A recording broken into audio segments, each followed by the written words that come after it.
নমস্কার, শুভ সন্ধ্যা। নিউজ ভ্যানগার্ডের পর্দায় আপনাদের প্রত্যেককে স্বাগত। এই মুহূর্তের গুরুত্বপূর্ণ সব খবর নিয়ে আপনাদের সঙ্গে আমি রয়েছি শতাব্দী। সপ্তাহের সৎকার কাণ্ডের জেরে এবার ভাঙতে চলেছে একটি গ্রাম পঞ্চায়েত। অবশ্য বিস্তারিত আসছে এই ক্ষেত্রে যে ঘটনা হচ্ছে খোয়াইয়ের, এবং যারা গেছে খোয়াই ব্লকের সিপাইহাওর পঞ্চায়েতের নির্বাচিত বোর্ড কিন্তু এবার ভাঙতে চলেছে।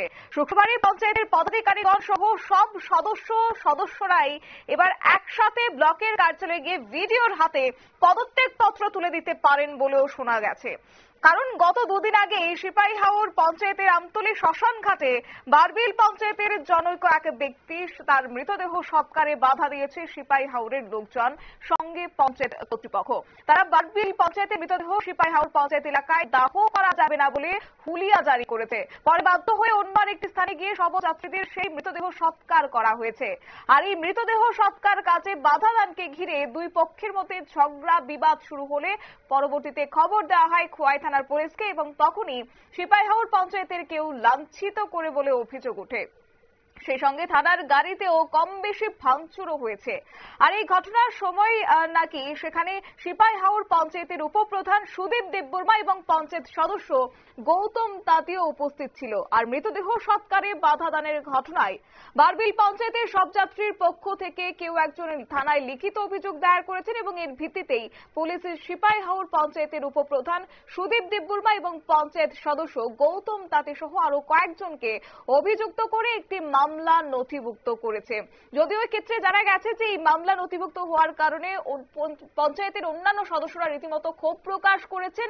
অন্যদিকে সূত্র মারফতেও খবর রয়েছে বর্তমানে পঞ্চায়েতের উপপ্রধান সহ আরো পঞ্চায়েত সদস্য গৌতম তাঁতি তারা কিন্তু পলাতক রয়েছে। যাই হোক, কি রয়েছে বিস্তারিত শুনুন। পাশের মোড়া না বিশের মোড়া না কোনো কোন হয়েছে এখানে আমরা দিতাম এখানে কাজ করতে তা এই জন্য হয় আমরা এখানে করবো, আমরা বলছি না এখানে কর্ম এখানে। এরপরে আমরা যদি সামালতে পারি না, এরপরে তারা ঠিক আছে নিমুখ আমরা আর এই লোক আমরা নিমুখ কইয়াও ওই পুলিশ গাড়ি ফোন করছে, হঠাৎ করে যদি পুলিশ গাড়ি সামনে আমিও পুলিশ গাড়ি করা কেটা হচ্ছে কইয়া আমরা ডাক্তারকে হতাছে আমাদের ধরার মধ্যে তুলো ফোন জানি।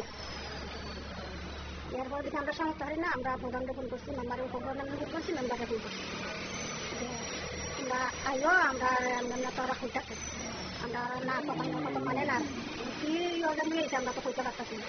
এরপরে মেম্বার গেছে ইয়া কইছে ঠিক আছে আপনারা কাজ শেষ আপনারা জানি এমনি প্রধানটা কইছে তোর কোথায় যেমন কইয়া প্রধানকে দূরে লিখে বলছে এই সময় আমরা মেন করে সবাই খুব দিতেছি প্রধানের সময় দূরে লিখে এই সময় করছে যে কেটা আইসে এরকম সফল বন্ধু আছে আর লোক যে করতে আইসি তখন আমরা কইতারি না ধরে লিখে এত বিজ্ঞান ওটা নিলাম সইছে ওইসে হলো তো যারা দাঁড়ি করে গেছে আমার।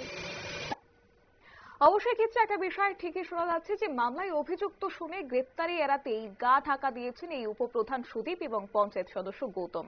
অন্যদিকে সিপাইহাওর পঞ্চায়েতের উপপ্রধান এবং পঞ্চায়েত সদস্যদের নামে মামলা হওয়ার খবর শুনে ক্ষুব্ধ হয়ে ওঠেন গ্রামবাসীরা। আর তারা একযোগে কর্মকর্তা সহ সব পঞ্চায়েত সদস্যরাই এখন একযোগে পদত্যাগ করতে পারেন বলে একটা খবর উঠে আসছে। তাদের মধ্যে অভিযোগ হচ্ছে যে বিপদে দল তাদেরকে তাড়ায়নি, কিন্তু এই জন্য ক্ষোভে দুঃখে তারা এখন পদত্যাগ করবেন বলে জানা গেছে। নিয়ে নিচ্ছি ছোট্ট একটি বিজ্ঞাপন বিরতি, সঙ্গে থাকুন।